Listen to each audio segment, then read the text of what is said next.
Hi, I'm Mr. Simons, and in this video we're going to ask the question, is Australia's current account deficit a problem? Now, this is a complex question. There are many sides to this discussion, so let's get into it.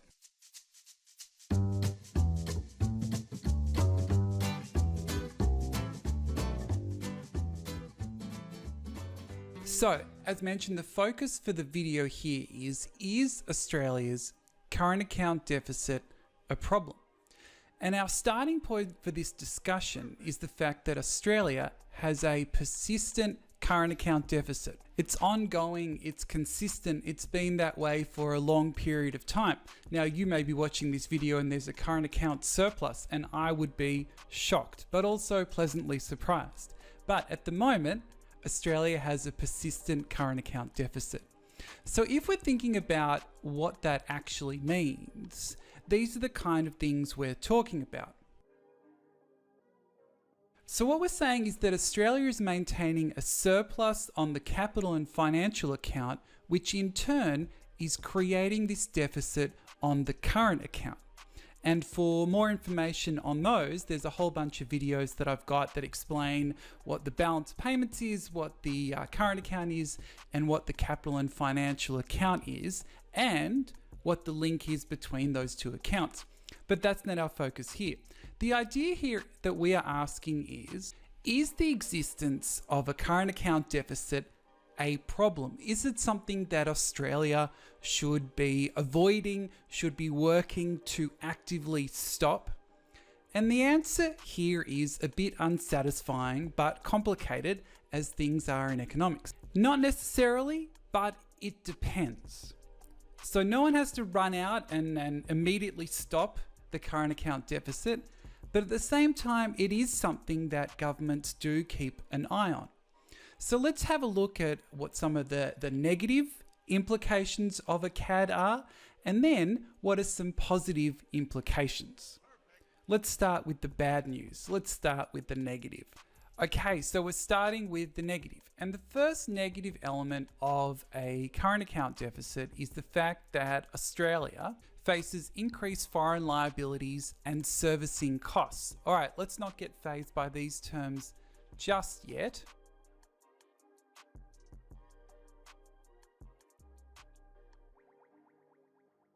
Okay, if we talk about foreign liabilities, we'll start there.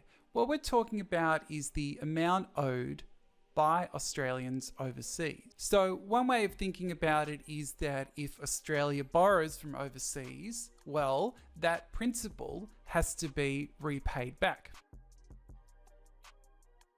The other thing that is related to that, though, is this idea of servicing costs. This relates to the cost of repaying loans, in particular interest, or rewarding equity.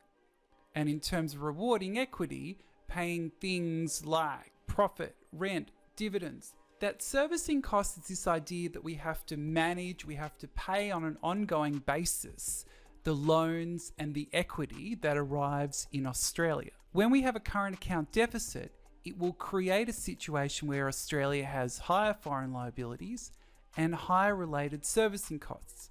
But let's not take my word for it, let's go into it. Our starting point here is that a current account deficit requires a capital and financial account surplus. Inflows will create outflows. And they're not necessarily equal, but the inflows will create outflows. So the inflows on the capital and financial account will then create outflows on the current account. And when we talk about those inflows on the capital and financial account, that includes foreign debt and foreign equity. So what we're saying here is this.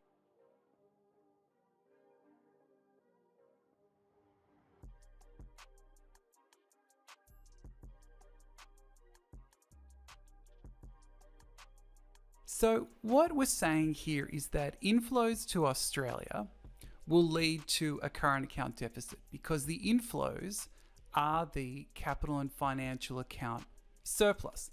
So that's going to lead to a current account deficit And also, it's going to be increasing the amount, don't worry about this D here, the amount that Australia owes overseas. That is the increase in foreign liabilities.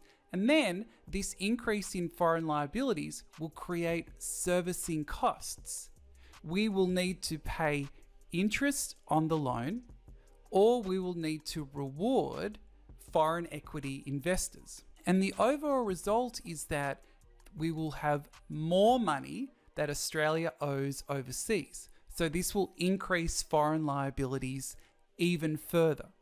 So the idea here, to sum up this whole discussion, is that if Australia has a current account deficit, that means that it has growing foreign liabilities. And it also has to pay interest rewards on that debt and equity.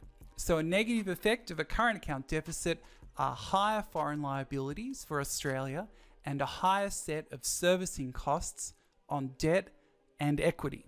And another negative effect of a current account deficit is that investors can get a little bit spooked or concerned about whether Australia can pay back its foreign liabilities.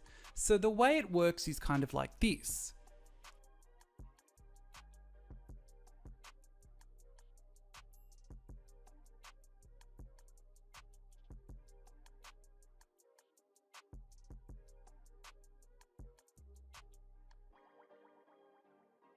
So what happens is that when Australia records a CAD or even a growing CAD, then what we're saying is that Australia's foreign liabilities, the amounts it owes overseas, are increasing. And what specifically we're talking about is that so Australia's foreign debt might be rising, and with that Australia will experience higher servicing costs on that debt in the form of interest payments. And the other thing is that Australia might be increasing its foreign equity, and that is investors from overseas investing in Australia. And that will create its own servicing costs that these foreign investors need to be rewarded with things like rent, profit, dividends. So all of this means that Australia is owing more and more to the rest of the world. Now, if you had a friend or a family member that kept borrowing more and more money, at some point you might wonder, are they ever going to pay this back? Are they going to be able to manage these foreign liabilities? And this is the same situation. So foreign investors wonder, will Australia be able to repay all of its obligations? Maybe not. If not, why would I invest there? Or if I do lend them money, I'm going to charge much higher interest rates because they're more risky.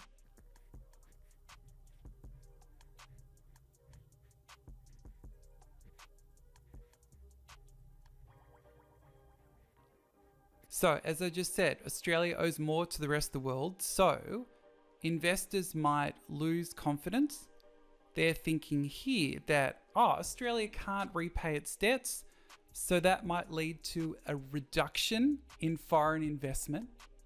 Or if these investors do decide to lend Australia money, they're going to increase the interest rates because Australia is more of a risk.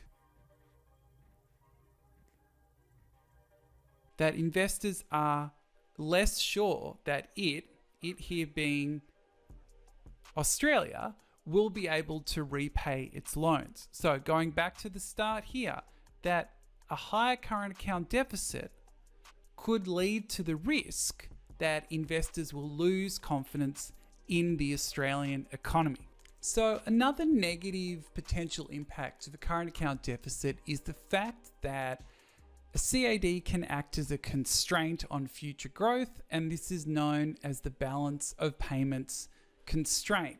Now, this all sounds like a lot, so let's go slow, break it down a little bit. So the first thing to think about here is this idea. That when we get, this is a bit of a shoddy why, when we get higher economic growth, that generally means that consumers have more income to spend. And when consumers have more income to spend, they look beyond their domestic selection of goods and services. And they're going to use that money to spend on fancy imports from overseas. They can now afford those luxury sneakers, handbags, perfumes, electronics, all sorts of those things. But what we know in terms of the balance of payments is that this increase in imports will have consequences. So an increase in imports will affect the balance on goods and services. And remember that the BOGS is essentially the level of exports minus imports, or the value of exports minus imports. So if imports go up relative to exports, so this could worsen BOGS. And when I mean this, I'm talking about an increase in imports could worsen BOGS, balance of goods and services, and even lead to a BOGS deficit. So a BOGS deficit essentially being where the value of imports exceeds the value of exports. And what will happen is that given that Australia already has a current account deficit, when I'm recording this video in 2019, that the following thing is likely to happen. A higher BOGS deficit will contribute to a higher current account deficit. So if the government then says, uh-oh, current account deficit is getting too large, we need to bring this down, what they would need to do is to find a way to reduce imports in order to reduce the size of the current account deficit. I don't like that arrow. And what they need to do is they need to find a way to reduce imports. And if we go back to the start, remember that the thing that increased the demand for imports was higher economic growth, because that led to higher incomes for consumers. So if the government can reduce the level of economic growth, then it could reduce the level of imports and reduce the current account deficit. Just to explain that again, we're just over here. If the government can reduce economic growth, it could reduce incomes, reduce imports, and reduce the current account deficit. So the idea here is that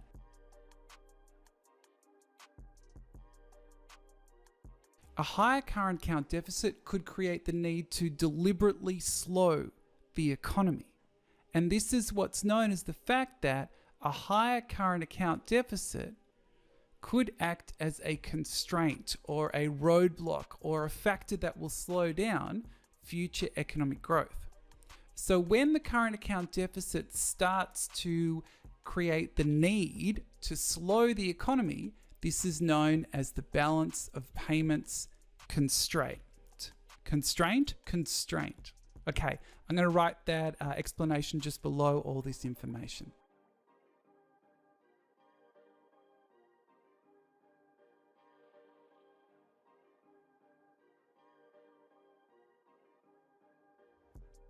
So let's actually highlight this so you can see the importance. So the balance of payments constraint is when a higher current account deficit creates a need for the Australian government, so it could be any government, but because we're talking about Australia, let's keep it specific, to deliberately slow the economy to improve the current account deficit.